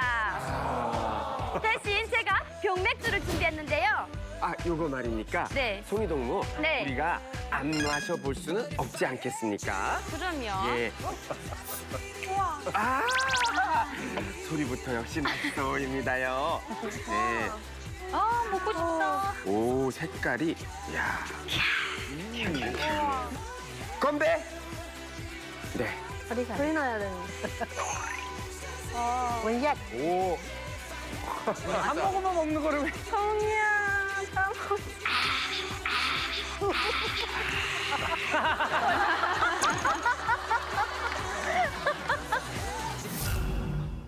그게 인자죠. 그 노예 중에서 제일 높죠. 그러니까 완전한 복종을 이제 보여주는 거죠. 간, 쓸개, 내다 뽑아놓고 개는 사람들이 딱 올라앉는 자리예요. 간부들과 힘을 합쳐서 구테타 모의를 한다. 그런 전례가 없어요. 정문이는 신이고 쟤네는 노예라는 거예요. 맥주 맛이 어때요? 거품이 좀 부드러운 느낌이 있어요. 그리고 약간 우리나라 맥주보다 향이라든가 맛이 좀 강하다라는 느낌이 있는데 목 넘기면 뭐 나쁘지 않은데요. 아니 근데 맥주는 원래 대동강 맥주는 유명한데 왜 유독 2017년에 또 유행이라고 하는 이유가 뭘까요? 지금 뭐 북한 상황에서는 어떡하나 뭐 대북 제재 때문에 돈을 벌어야 되잖아요. 근데 그 돈을 버는데 뭐 여러 가지 홍보를 하지만 되게 이거 원래 생맥주거든요. 이게 유명한 게. 네, 평양에 직접 가서 마시면 또 맛이 아주 다르죠. 네, 되게 부드럽고 내가 볼 때도 여기 와서 나만의 일반 소주 있잖아요. 소주하고 저게 생맥주하고 아마 도수가 비슷비슷하지 않을까. 그래요? 이런 생각이 드는데 이번 같은 경우는 대동강 생맥주를 갖다가 뭐 축제까지 열겠다. 그러면서 이게 원자재까지도 뭐 황해남도의 보리를 가지고 그다음에 양강도의 호프를 이용을 해서 이렇게 뭐 만들었다. 그리고 따기식 맥주라고 해서 깡통 맥주. 캔맥주. 캔맥주. 따기식. 네, 그걸 뭐 북한에서 따기식 얘기라고도 하죠. 그러니까 그런 것까지 만들어서 홍보를 대대적으로 하고 있는데 결국은 뭐 이게 필요한 거겠죠. 야, 마스크팩. 네, 마스크팩도 향기가 어떤가요? 마스크팩은 느낌이 굉장히 우리나라 것보다 조금 덜 부드러운 느낌이 있는데 그래도 전 굉장히 장점을 발견한 게 귀를 이렇게 걸칠 수 있어서 뭐 하고 나서 막 이렇게 돌아다니면서 살림 일 하면서 해도 상관없을 것 같고 그리고 여행 갔을 때 왜 비행기에서 하잖아요. 네. 자다 보면 얘가 이렇게 떨어지잖아요. 근데 이거 귀를 하고 있으면 계속 이렇게 그대로 할 수 있는 것 같아요. 저렇게 세련된 마스크팩이나 이제 화장품이 나오게 된 것은 언젠가 이제 김정은이 그 평양 화장품의 공장을 방문했는데 이게 이제 너무 질이 안 좋으니까 막 욕을 했습니다. 그때. 그러니까 북한산 마스카라를 쓰게 되면 이게 무슨 가루가 묻어나가서 팬도가 된다. 이제 그런 말을 막 했거든요. 그러니까 그때부터 아마 이제 평양 화장품 공장과 신일 화장품 공장에서 화장품의 현대화를 위해서 뭔가 투자를 많이 했어요. 그래서 북한이 이제 추정을 쭉 해보니까 북한 사람들이 외화 소비를 많이 하는 부분이 어딘가. 그러니까 담배하고 화장품입니다. 그래서 북한의 화장품 수준을 외국 수준으로 올려라. 이게 김정은의 방침이었던 것 같고. 그래서 최근에 아마 평양 화장품 공장에 중국이나 일본 쪽에 기술력을 이제 들여와가지고 상당히 세련된 화장품을 만들기 시작했어요. 그만큼 이제 수준이 높아지고 있다는 얘기죠. 아무튼 대동강 맥주 마스크팩 이거 충격인데요. 네. 뭐 저도 같은 경우인데 저도 맥주 좋아하면서 집에서 마스크팩 하면서 맥주 한잔 하거든요. 저기 나 브라이언. 네. 내가 먼저 얘기할 거 있어요. 어떤 거요? 우리가 조사를 네, 해보니까 조사를 다 했어요. 네? 브라이언 대박 사건이 있습니다. 대박 사건. 브라이언 씨가 남한과 북한의 언어가 다르다고 알고 오셨다고 여기에. 말이 다른 줄 알았다고. 그러니까 솔직하게 자수를 좀 해주십시오. 예. 대기실에서 말했다고 왜 말을 해요? 솔직하게 자수를 해주세요. 그러니까 몰라서 그런 거니까. 언어가 아예? 네. 아예 진짜 몰라서 그런 거니까. 언어가 아예 틀릴 줄 알았어요. 예. 처음에. 저는 이 방송을 위해서 한국어 공부를 하고 나온 줄 알았어요. 그러니까 약간 발음이 틀리구나라고 생각했어요. 저도 근데 이제 집에서 시간 있을 때는 마스크팩 하면서 맥주 한잔 하는데 북한에서는 그러면은 마스크팩 같은 거 맥주는 평양에서만 먹고 그다음에 할 수 있는 거예요? 지방에 없는 것들이 평양 사람들은 좀 쉽게 말하면 좀 누리고 산다고 해야 되나? 좀 그런 게 있거든요. 제가 지금 아직 기억에 남는 거는 요구르트라고 있는데 예, 지방에는 요구르트가 없어요. 또 김정일이가 더 큰 선심을 써가지고 평양 주민들한테 요구르트를 이렇게 공급 정도는 안 되고 그러니까 요구르트만 따로 이렇게 판매하는 그런 게 있었어요. 근데 거기도 막 땡줄로 사람들이 서요. 지방에 내려오니까 요구르트라는 그 말 자체도 모르더라고요. 평양에 가서 군사복무할 때 배가 너무 고파서 그때 야 우리 나가서 물에도 좀 가서 뽑아 먹자 하고서 나갔는데 이상하게 생긴 잎이 이렇게 척 있는데 저기 뭐인가 하니까 고구마라고 그러는 거예요. 그래 아니 고구마가 저렇게 생겼나고 하고서리 고구마는 나는 위에 매달린 줄 알았어요. 그래서 계속 두었는데 없는 거예요 지금. 그래 앉아있다가 야 뭐 다 도적질해가고 없다. 그러니까 야 어제까지 있었는데 왜 없니 하면서 옆에 친구가 지금 얻은 게 네 촌놈이야 하고 내보고 지금 촌놈이라는 거예요. 그래 왜 내 촌놈이야 하니까 야 고구마 잘하는 것도 모르냐고 하던 게 고구마를 이렇게 해서 딱 당기는 거예요 지금. 그러니까 밑에서 툭 나오는데 그때 어떻게나 반가운지 그거 북한 상위 1%가 사는 세상 평양. 그래서인지 양파처럼 까도 아주 끝없는 이야기가 있습니다. 그런데 우리 탈북 미녀분들에게는 평양이 정말 그림의 떡, 그저 로망인 분들이 굉장히 많거든요. 그래서 이번엔 우리 탈북 미녀들이 궁금한 평양 베스트 3를 준비해봤습니다. 먼저 브라이언의 그녀 아라 씨가 준비하셨어요. 그렇게 타이틀이 붙인 거예요? 네. 나의 그녀. 평양은 당, 중앙, 남방이라는 질문인데요. 우리 지방 같은 경우에는 불을 떼서 이제 방을 덮이고 막 이러거든요. 근데 평양에서는 당에서 중앙, 남방을 놔준다고 들었는데 진짜일까요? 이게 재미난 얘기인데 북한에는 이제 평양에는 중앙난방 시스템이 있고 지역난방 시스템이 있어요. 이 중앙난방은 평양 화력발전소에서 그 전기를 생산한 온수를 이제 내보내는 거거든요. 근데 북한의 그 고급 아파트들, 중앙기관 사람들이 사는 아파트는 대체적으로 다 중앙난방입니다. 근데 이것이 석탄이 부족하고 막 하면은 그 평양 사람들이 이제 추위에 떠니까 그럴 때에는 노동당이 직접 당 정부 평균사업에 관여를 해가지고 무조건 화력발전소를 많이 생산해가지고 중앙난방을 보장하라. 이런 정책들이 간간히 시행되니까 아마 그걸 당에서 중앙난방을 직접 지휘하는 당중앙난방이라 그러는 것 같아요. 반면에 그러니까 집값도 지금 평양의 아파트 값이 이 중앙난방 들어오는 아파트 값은 비싸요. 이거는 이와 같이 정부나 당이 직접 관여하는 시스템이니까. 그러나 이제 지역 보일러 난방이 있거든요. 그렇지. 지역 난방을 얘기하는. 이런 데는 이와 같이 아파트 겨울이면은 난방이 안 오고 예. 또 물도 이제 얼어 터지니까 그래서 평양은 세계에서 제일 큰 냉동고라는 말이 그래서 나오는 거예요. 예, 평양 화력발전소가 자꾸 뭐 주니까 이게 그 중앙난방 파이프가 다 얼어 터지거든요, 이게. 그러겠죠. 그래서 얼어 터지지 않게 하기 위해서 찬물을 내려버린다, 이게. 그러니까 겨울에 찬물을 쏴버리니까 더 얼어 터지는 거죠, 이게 방은. 그러니까 이게 중앙난방은 잘 될 땐 좋은데 중앙난방이 안 될 때에는 아파트가 거의 막 냉장고가 돼가지고 난리도 아닙니다, 이게. 최근에 얘기 들어보니까 평양 화력이 안 들어간 때가 굉장히 많았어요. 많아서 평양에 이제 그 나이 드신 분들이 겨울만 되면 지방으로 출장을 나간답니다. 그러니까 돈을 가지고 출장 나가서 지방에 오두막을 하나 빌려가지고 그래서 따뜻하게 불 떼면서 지내다가 이제 봄이 되면 이제 평양으로 온 거죠. 그게 하나의 또 유행처럼 되고 있다고 그래요 지금. 그러니까 2000년 이후에 그거를 국有지책으로 해서 평양 화력이 제대로 안 도니까 동평양 화력을 또 하나 만들고 그다음에 그래서 보충을 해서 하는데 해수관 자체도 그래서 세라믹스로 바꾸기도 하고 일련의 이게 조치들은 많이 취하고 있는데 워낙 안 되니까 그래서 평양시 자체도 이게 아무리 온수난방 시스템이 돼 있지만 집안에다가 이게 배치가 같은 거 이게 난로를 만들어 갖고 착화탄이라고 해서 뭔가 이게 석탄 종류의 그런 거 연탄 같은 거 떼기도 하고 해서 자체적으로 살고 있어요. 네, 아주 굉장히 럭셔리한 줄만 알았는데 또 겨울에는 진짜 얼어 죽을 것 같은 평양입니다. 평양에 대한 궁금증 다음은 신은아 씨가 준비하셨죠? 제가 준비한 질문은 평양에는 배급으로 햄이 나온다. 배급과 관련된 질문인데요.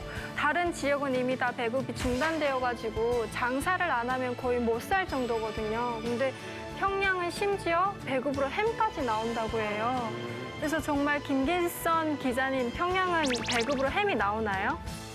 평양 시민들이 청년학생 축전을 아주 수고롭게 잘 보상했다 해서 김정일이가 10월 달인가 덴마크산 5kg짜리 햄 깡통을 넣어준 거예요. 배급을 한 거예요. 매 가정에 하나씩. 그때 평양 시민들이 이런 돼지고기가 있다는 거 처음 알았어요. 이런 햄 돼지고기가 있다는 걸. 그 굉장히 인기가 좋았죠. 근데 재미난 거는 이거 평양시 중심 구역만 딱 준 거예요. 평양시 주변은 또 안 준 거예요. 그거 왜 그런지 모르겠어요. 하여튼 쪼잔해. 그러니까 이제 저 덴마크 산인데 날짜가 아마 림박한 걸 중국의 조선족이 싸게 사가지고 선물을 확 넘긴 걸 그래서 준 것 같아요. 13차 축전에 바친다 해가지고. 그다음부터는 평양에 없는 유행어가 생겨났어요. 햄지대 비햄지대 해가지고 햄지대 비햄지대 해가지고 이제 그때 계속 연설했어요. 비핵지대를 한반도 만들어야 된다. 우리는 핵을 개발할 능력도 의사도 없다. 비핵지대로 한반도는 나가야 된다. 계속 그 귀 매개 듣다는데 햄이 그렇게 처리하다니까 핵지대를 그렇게 꽈서 그렇게 한 거예요. 얼마나 우스운지 몰라요. 이게 비햄화 선언을 해야겠네요. 강철호 선생님, 요즘 배급 어떻게 됐답니까? 그러니까 이제 원래 뭐 북한은 다 배급제였지만 식량난 이후에 일반 주민들의 배급은 다 중단된 상태고요. 다만 이제 평양 시민들 한대에는 공무원급에 준하는 배급을 줍니다. 근데 지방 같은 경우에는 이제 옥수수 배급이 많은데 평양 시민은 무조건 백미를 주는데 백미 외에 곡식은 이제 밀이나 보리 같은 것들 이걸 첨부해서 주고 있어요. 그러니까 평양 시민의 자부심이라는 것은 옥수수를 안 먹는다. 이게 자부심이 큰 것 같아요. 자, 이제 만나러 갑니다. 지금 평양 이야기하고 함께하고 있습니다. 나도 평양이 궁금합니다. 한송이 씨. 평양 공중 화장실은 아무도 사용할 수 없다. 네? 오야야, 평양에서는 똥이 귀해가지고 사람들이 훔쳐갈까봐 공중 화장실을 문을 잠근답니다. 저는 이런 소리 살짝 들었거든요. 근데 도무지 이해가 안 가는데 예령언 이게 진짜 사실이에요? 저희 지하철도 안에도 그 공중 화장실이라고 있기는 있거든요. 있는데 그냥 뭐 규정이라고 하면서 일반 주민들을 보는 게 통제를 하거든요. 그런데 왜 이런 규정이 생겼냐? 이런 규정은 누구를 위한 것인가? 이렇게 토를 달 수가 없잖아요, 우리는. 아니 급한 사람은 어떻게 하라고요? 여자분이 와서 뭐 이러면? 그래가지고 그게 만약에 누가 들어간다 보기만 하면 막 호각 불고 막 막아야 되거든요. 공중 화장실. 근데 어느 날 아주머니가 급해가지고 우리 눈치 보다 나니까 남자 화장실에 들어간 거예요. 근데 또 거기 마침 운전지원이 들어갔다가 보고서는 아주머니를 얼마 닥달해놨는지 아주머니가 울면서 나오고 또 운 거는 운 거고 또 그다음에 그 무슨 사람한테 눈깔 어디다 둬가지고 사이 사람이 그쪽에 들어가는 거 못 봤다고 얼마 쌩 난리를 아니 쳤는지. 지하철에서 화장실 가는 건 너무 급한 거잖아요. 근데 저희는 뭐 무조건적으로 거기 들여보내면 안 된다 하니까 왜 안 들여보내는지는 모르겠고. 이게 평양시 인구가 통상 300만 정도 봐요. 300만인데 유동 인원이 어마어마하게 많아요. 왜 열쇠를 잠가놨냐면 지방 사람들과 수세식 변기를 처음 보는 분들이 많아요. 그러니까 그냥 원리를 보고 그냥 나가는 거예요. 그다음에 신문지 쓰고 뭐 하고 하잖아요.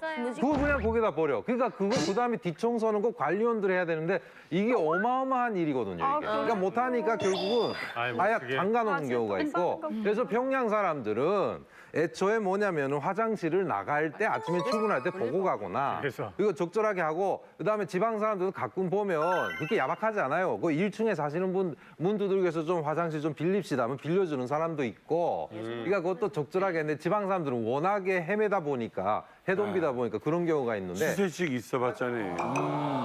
우리가 몰랐던 평양의 그 뒷면의 이야기까지 이렇게 해봤는데요.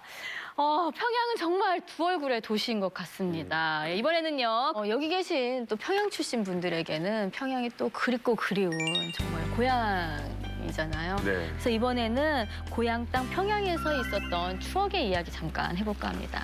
자, 통일이 됐습니다. 이명선 대표님, 통일된 평양에서 가장 먼저 가고 싶은 곳은 어디입니까? 근데 제가 참 이게 딱합니다. 제 꿈이 뭐였는가 하면 내가 남한에서 성공해서 돈 좀 많이 벌어가지고 내 고향 그 평양시 대성구 영흥동에 우리 영흥인민학교를 좀 세계적인 학교를 좀 만들려 되겠다 하는 꿈을 가지고 있었는데 최근에 그 싹 다 흘러버리고 여명거리를 만들어놔 버렸어요 지금 이게. 그게 갑갑하더라고요 이게. 아이고 내 꿈이 무너졌구나 이게. 낙심하고 다음 하나는 그 우리 집에서 조금 앞에가 인민무력부 총사 앞에 군인 식당 냉면이 죽이게 맛있거든요. 그거 딱 한 번 먹고 먹으면 소원 풀리겠는데. 그건 진짜 맛있어. 꿈을 이루시려면 일단 한국에서 돈을 좀 벌으셔야 되는데 사기 좀 그만 당하셨으면 좋겠어요. 그게 지금 문제인 겁니다 이게. 저는 일단 이제 저희 학교가 바로 이제 딱 길 건너면 이제 영광전이라고 이제 역사 유적물이거든요. 거기가 영광전이라고 있는데 이제 거기 올라가서 시험 기간 되면 이제 대동강 바라보면서 공부하고 했었거든요. 그 옆에 이제 또 평양종이 있어요. 거기는 또 새벽 이제 새해 되면은 이제 그 종소리가 들리고 거기 저 학교에 가보고 싶어요 그냥. 저도 옆에 우리 수정이하고 저는 같은 학교거든요. 그래서 이제 어릴 때 이제 영광동에서 공부했던 추억도 나고. 근데 제가 초등학교 3학년 때 이제 수용소 끌려갈 때 저희 담임 선생님이 저를 굉장히 안타깝게 바라본 적이 있었어요. 그래서 저를 되게 예뻐했기 때문에 수용소 10년 내내 선생님이 생각이 계속 났어요. 그러니까 수용소 선생님이라는 건 전부 다 막 맨날 때리고 있잖아요. 근데 평양 선생님에 대한 추억이 있었는데 제가 수용소에 9년 8개월 있다 나오면서 그 학교에 제가 갔어요. 가가지고 선생님을 찾았는데 저는 반신반의했습니다. 그때 선생님이 저를 외면할까 아니면 저를 어떻게 대할까. 그런데 저를 딱 보는 순간 10년의 세월이 흘렀는데 바로 저를 알아보시더라고요. 그러면서 진짜 아무 말도 없이 그냥 눈물 흘리면서 저를 이렇게 안아주더라고요. 이렇게 안았는데 그때 정말 제가 너무 이제 가슴이 좀 아팠고요. 그래서 그 선생님이 살아계신다면 저는 한번 꼭 만나보고 싶습니다. 강철환 선생님도 그렇게 냉철하신 분 같은데 그리움 때문에 눈물이 나실 뻔하시네요. 김기 선생님, 혹시 이렇게 예전에 평양 생각하면 뭐 따님 손잡고 다녔던 그런 곳 생각나는 데 있으세요? 그렇죠. 그 대동강 유보도로 퇴근해서 밥 끓여 먹고 애 업고서 친정집 한번 들렸다 나야 일과가 끝나니까 그럼 업고서 걸어가면서 노래를 많이 불렀죠. 원래 제가 탈북하기 전에 우리 아버지를 만났어요. 우리 아버지가 너 중국으로 뛰라 그러더라고요. 너 여기서 못 산다고. 그럼 내가 뛰면 아빠 엄마 평양에서 추방될 거 아닌가. 그러니까 딸은 원래 안 다쳐. 출가배인이라. 그러니까 걱정하지 말고 뛰라. 그래서 뗐는데 안 다치긴 뭘 안 다쳐요? 우리가 대한민국에 들어와서 도착한 그 달에 추방 다 했어요. 그 비밀은 어떻게 넘어갔는지 나는 굉장히 국비리해 왔거든요. 우리 가족은 언론 플레이 하나도 없이 진짜 조용히 들어왔어요. 걔네들도 어떻게 나갔더라고요. 김희성 쌤, 일생을 다 돌아보면 뭐 여기서도 참 뭐 이런저런 일이 있습니다만 선생님의 인생의 전부는 사실은 평양에 많이 있었잖아요. 그렇죠. 얼마나 많은 생각과 추억과 과거를 묻고 오셨습니까? 전반생이 묻혀있죠. 다 묻혀있죠. 행복했던 것도 하고 원통했던 것도 그러고 또 우리 같이 출발해서 가다가 없어진 사람들이 또 많아요. 그 사람들이 왜 없어졌는지 이제야 이해도 많이 되고. 이제야. 예. 여기 와서 내가 당해 보니까 야, 나 같은 생각을 가졌던 사람들이 굉장히 내 주변에도 많았구나. 그 생각을 많이 해요.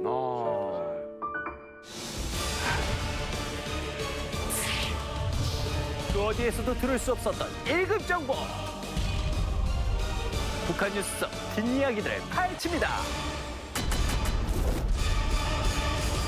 북한 전문가들의 뒷방 토크, 북적북적.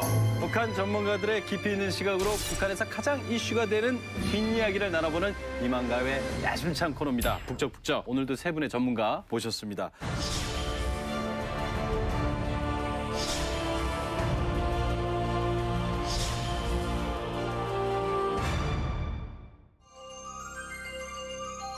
그것을 너무 알고 싶다의 김상중하입니다. 김정은 주변엔 이인자가 있습니다. 황병서와 최룡해. 먼저 황병서는 북한의 군간부로서 실질적인 이인자지만 나이가 많고 능력이 좀 떨어진다는 이야기가 있습니다. 그리고 최룡해는 당간부로서 대통령 비서실장 역할을 하고 있습니다. 그런데 말입니다. 이 둘이 기싸움을 벌이고 있다고 합니다. 과연 김정은의 오른팔은 누가 될까요? 오늘 북적북적의 주제는 바로 북한 이인자들의 권력 암투입니다. 오늘 나눌 주제가 북한 이인자들의 권력 암투입니다. 두 분은 제가 알기로는 2014년 아시안게임 폐막식 때 우리나라에 왔던 걸로 기억이 나거든요. 근데 두 분이 굉장히 친한 것 같은데 두 분의 암투국이 있다, 뭐 이런 얘기가 있습니다. 그러면 먼저 알아야 되는 게 황병서는 누구고 최룡해는 누군가? 최룡해와 황병서. 황병서는 어떤 사람입니까? 현재 보면 직책이 당 중앙회 북한 노동당 중앙위원회 정치국 상무위원이고, 네네. 그다음에 북한군 총정치국장은 아무 사람이나 못 앉아요. 그는 간 쓰게 내다 뽑아놓고 개는 사람들이 딱 올라앉는 자리예요. 그 전임자인 저명록이 그런 성격의 사람이었어요. 무력을 쥐고 있는 단위 정치를 책임지고 있는 사람이기 때문에 웬만한 사람은 그게 못 그러니까 앉아요. 총정치국장이라는 게 김정은 바로 다음입니까? 권력의 이인자죠. 그 노예 중에서 제일 높죠. 네, 노예 부대 중에서 제일 높죠. 그렇죠. 뭐 힘은 김일성 족속 다음으로 제일 많은 파워를 가지고 있다고 봐야지. 지금 현? 예. 그는 북한군 저 체제의 폭력 수단을 관리하는 정치군이기 때문에 네네네. 제일 크죠. 이 황병서가 이제 노동당 조직부에서 인민군을 총 담당하는 이제 그 조직부 이제 담당 과장을 했습니다. 그래서 이제 인민군대 내에서 모든 인사기록을 담당하는 이제 그런 역할을 했기 때문에 인민군대 내에 인사 관리는 황병서만큼 아는 사람이 없다 그래요. 그만큼 이제 그런 역할을 했었는데 그 조직부의 핵심 관리다 보니까 이 김정은 세력과 이제 연계되는데 가장 가까운 어떤 그런 자리에 있다고 저는 보고 있습니다. 그 전 단계에 있던 조명록을 보면 황병서의 스킬이 그 성격이 어떻겠는가 답이 나와요. 조명록이하고 황병서가 거의 성향이 비슷해요. 저명록이가 어떤 사람인가 하는 거는 얼마나 충실한 사람인가 하는 거는요. 저명록이가 죽기 전에 김정일이 살아있을 때 중국을 한번 대표단 단장으로 방문했던 적이 있어요. 네네. 저명록이가. 그때 저명록이가 묵었던 호텔에 이건 사실입니다. 호텔에 그 소방 사람들도 거기 들었던 것 같아요. 자유시계 사람들도. 근데 계속 노리다가 보니까 혼자서 화장실로 가는 거예요. 네네네. 그래 따라 들어갔대요. 따라 들어가서 일 보고 나오는 걸 종이 쪽지를 하나 줬대요. 그 종이 쪽지에는 당신이 김정일을 제거하면 우리는 당신을 다음 북한의 지도자로 안칠 의향이 있습니다. 이런 쪽지를 딱 줬대요. 쫙 열어보더니 쭉 접어서 입에 넣고 씹어 넘기더래요. 근데 이 말을 그 사람들이 와가지고 우리 팀에 물어봤어요. 이게 무슨 뜻인가? 그래서 결론을 내린 게 나는 이 체제가 저 망하는 길로 가고 있다는 것도 나름 알고 있다. 그리고 저 김정일이가 아주 이게 지도자로서는 이게 하자가 많은 그런 것도 알고 있지만은 네. 나는 그야말로 배신은 할 수 없다. 그 뜻이라고 얘기를 해줬어요. 근데 네네. 딱 황명수의 현재 성격, 움직임 모든 걸 보면 저명록이하고 똑같아요. 그 저명록이도 김정일 앞에서는 벌벌 겠어요. 저명록이도. 항상 조자세고 항상 숙이고 그 김정은의 모든 의향에서 한치도 어긋남이 없이 행동했어요. 그러다 나니까 그렇게 오래 앉아있은 거예요. 북한군 그 총정지국장 자리에. 근데 지금 황병수 하는 거 보세요. 그 김정은 지 아들뻘 손자뻘 된 앞에서 이름에 얘기하는 거랑 네네. 그거 다 보면요. 그리고 또 대화할 때도 보니까 네, 항상 조자세하네요. 무릎을 꿇고. 네, 저 총정지국장 자리에는 그런 자세를 가지지 않으면 올라 앉을 수가 없어요. 그럼 저 이러고 있는 이유는 뭡니까? 자기 입냄새 때문에 저 김정은이가 되게 그 노인들, 그 어르신들의 입냄새를 되게 싫어한대요. 그러니까 싫어하는 거 알면서 그걸 이제 알려지면서 황병서가 처음으로 먼저 이렇게 시작했고 다른 간부들 다 따라서 이렇게 또 입을 아니 아들뻘한테 말을 하는데 이렇게 그렇죠. 입냄새가 이제 그러니까 저거는 정문이는 신이고 쟤네는 노예라는 거예요. 저게 이제 무릎을 꿇고 네. 김정은보다 낮은 자세에서 이렇게 딱 이렇게 하고 있거든요. 그러니까 완전한 복종을 이제 보여주는 거죠. 현대 사회에 어느 나라 지도부에 저런 모습을 보이는 리가 없어요. 그렇죠. 독재 국가라도 딱 북한이니까 가능해요. 그렇다면 그와 또 실세 다툼을 한다라고 볼 수 있는 최룡해는 어떤 사람입니까? 예, 그러니까 최룡해는 이제 그 아버지 김정일이 그 아들에게 임명한 사람이거든요. 그러니까 아까 아들의 어떤 정권을 위해서. 네네. 그러니까 이제 그 김정일이 사망하고 나서 북한의 인민군 총정지국장은 최룡해가 있습니다. 그러니까 지금 이제 황병수가 하고 있는 그 자리죠. 그러니까 그만큼 이제 아버지 김정일이 믿고 있는 그런 충신 중에 한 명이었고 그 최룡해의 아버지는 원래 그 최연이라고요. 그 김일성의 동료이자 김정일의 권력을 이제 만들어준 그런 충신 중에 한 명이죠. 그러니까 이제 이런 그 아버지 백 때문에 이 최룡해와 김정일은 우형제 사이입니다. 거의 호영호재했죠. 그러다 보니까 이 최룡해가 김정일의 백을 믿고 정말 별짓을 다 하다가 이제 그게 걸려가지고 이제 숙청을 당하게 되는데 그때 이제 그 최룡해 사건이 아주 크게 났어요. 청년동맹 예술단에서 여배우들을 뽑아가지고 네네네. 소위 김정일을 흉내낸 기쁨조 파티를 낸 겁니다. 요란하게. 그러니까 이거는 거의 총살감이죠, 총살감. 누굴 위해서 한 거예요? 자기를 위해서 했죠. 거의 김정일의 흉내를 내면서 그렇게 파티를 했는데 그게 새끼 신놀이를 한번 했죠. 예, 그게 이제 보위부에 들어가가지고 김정일이 보고받았는데 다른 간부 같으면 총살감인데 총살 안 당하고 이제 1년간 혁명하러 갑니다. 이야. 그런 전례가 없어요. 그리고 이제 김정일의 후견자로 이제 임명이 되죠. 그런데 이제 그 황병수 같은 경우에는 문제는 뭐냐면 김정일의 우중을 제일 잘 알 수 있는 그 자리에 있었던 거예요. 그래서 김정일의 마음에 김정은이가 있다는 걸 알게 됐죠. 그러면서 이제 황병수와 그 일당들이 고영이한테 손을 대가지고 줄을 댄 겁니다, 이렇게. 줄을 대면서 아주 오래전부터 소위 김정은 세력으로 이제 이렇게 남은 거죠, 이게. 그때부터 이제 두 사람의 관계가 약간 이제 알력 관계로 시작이 됐고, 지금은 이제 견제를 하는 것 같아요. 그러니까 아시안 게임 때 보게 되면, 자, 황병수는 존재감이 없어요. 말도 못하고 가만히 있지 않습니까? 네네네. 하지만 최룡해는 호탕하게 딱 앉아가지고 막 자기 일을 다 하고 있어요. 그러니까 이걸 김정은이 다 보고 있다는 얘기죠. 그래서 아마 이 황병소와 최룡해 간의 어떤 그런 권력 투쟁이 이제 김정은을 놓고 이제 아마 저는 시작된 것이 아닌가 하는 그런 느낌이 듭니다. 사실 그 최룡해와 황병서가 이제 라이벌이 될 수밖에 없었던 사건이 있어요. 그게 뭐냐면 2014년 4월에 이제 그 당시 최룡해가 총정치국장을 했었어요. 근데 그 당시에 또 황병서는 조직부 부부장을 했었거든요. 그때 황병서가 김정은한테 이런 보고를 했어요. 최룡해가 군에 있는 간부들과 힘을 합쳐서 구테타 모의를 한다. 와. 그거를 보고를 한 거죠.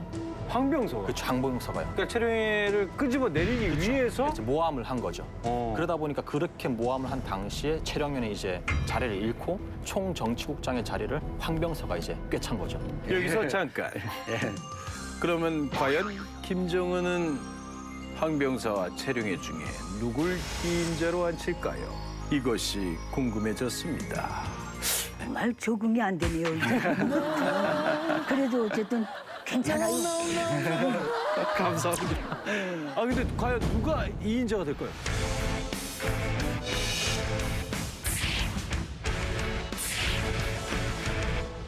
과연 누가 2인자가 될까요? 나는 황병서한테 한 표를 던집니다. 왜요? 그 무난하잖아요, 성격이. 저런 사람들이 오래 가요.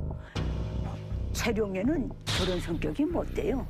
최룡해하고 비슷한 부류가 바로 대남 비서했던 김용순이, 그다음에 장성택이, 이 최룡해 이거 어서 비슷해요. 그러니까 약간 숙청된 사람들 다 명이 짧죠. 조금 이제 할 말을 하는 사람들 이런 사람들은 오래 가지 못하죠. 그럼 오래 못 가요. 저 체제는. 네. 근데 황병서 그럼에도 불구하고 저는 최룡해한테 걸고 싶습니다. 왜요?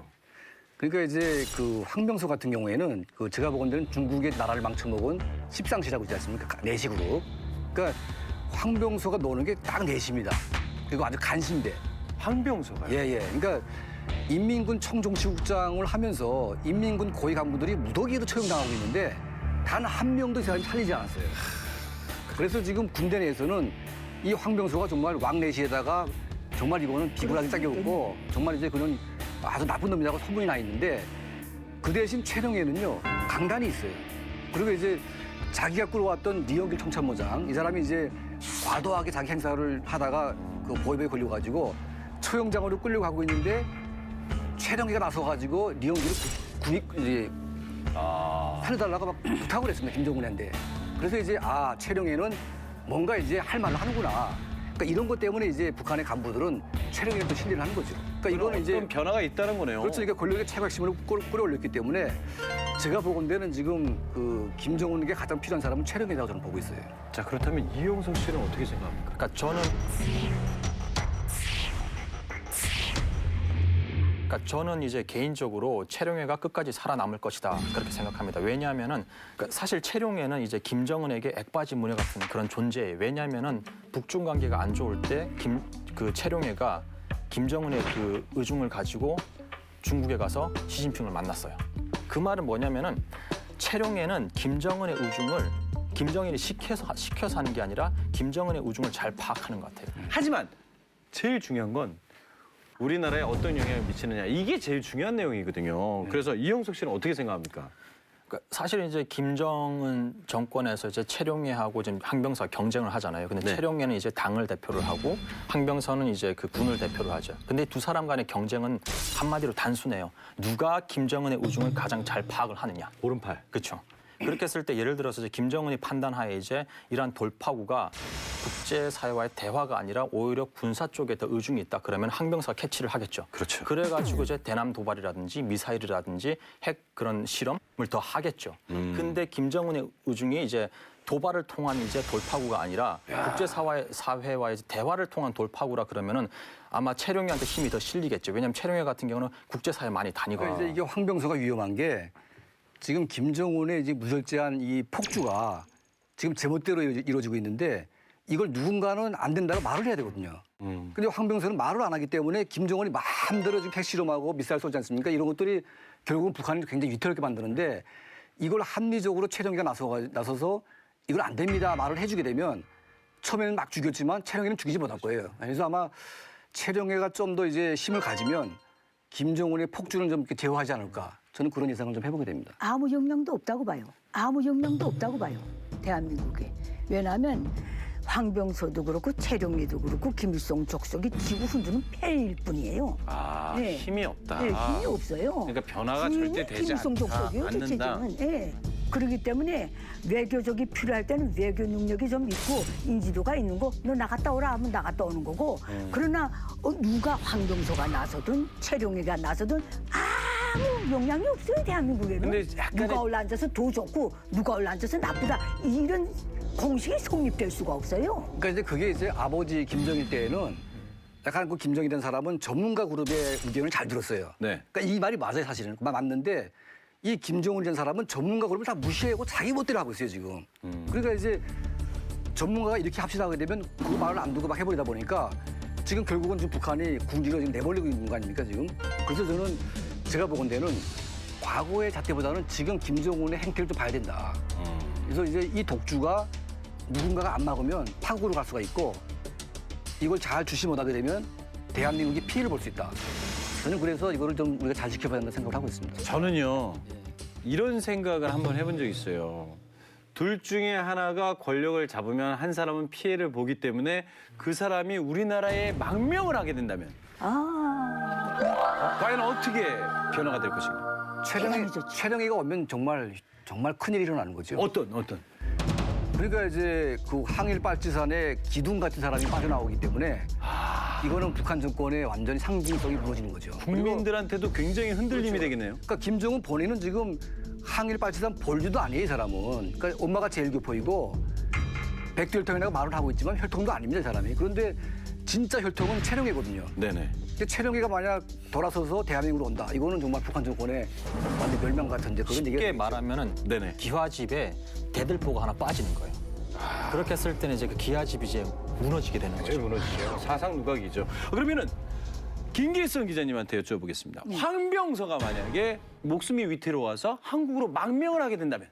아, 그 더 대단하죠. 북한군 총정치국장이 왔는데 아니 해경회에 비기겠습니까? 무력의진 총정치국장이 왔는데 저는 황병서가 두만강을 넘을 수 있을지 어쨌든 둘 다 못 넘는다는 건 확신하고 네네네. 둘 다 당중앙의 정치국 상무위원이고 국급에서 온다 하면 그 파급력이라는 건 대단한 거예요. 건들건들한 체제에서 극이 빠져서 한 명 여기 온다면 야, 그 복차죠. 아, 그러니까 제가 딱 들어보니까 그거네요.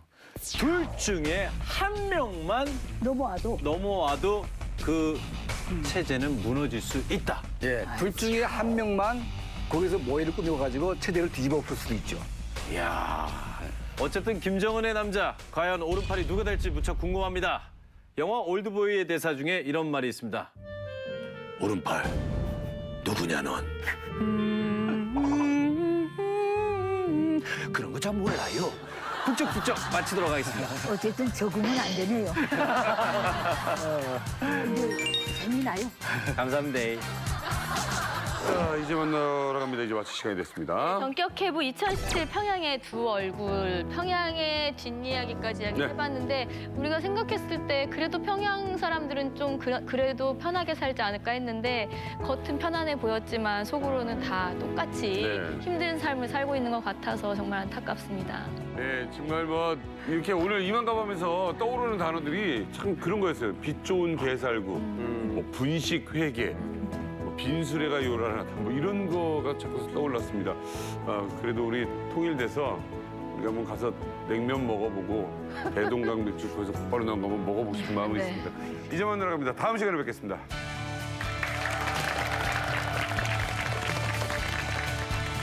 여성 골반 근육 강화기 베리안에서 백화점 상품권을 드립니다.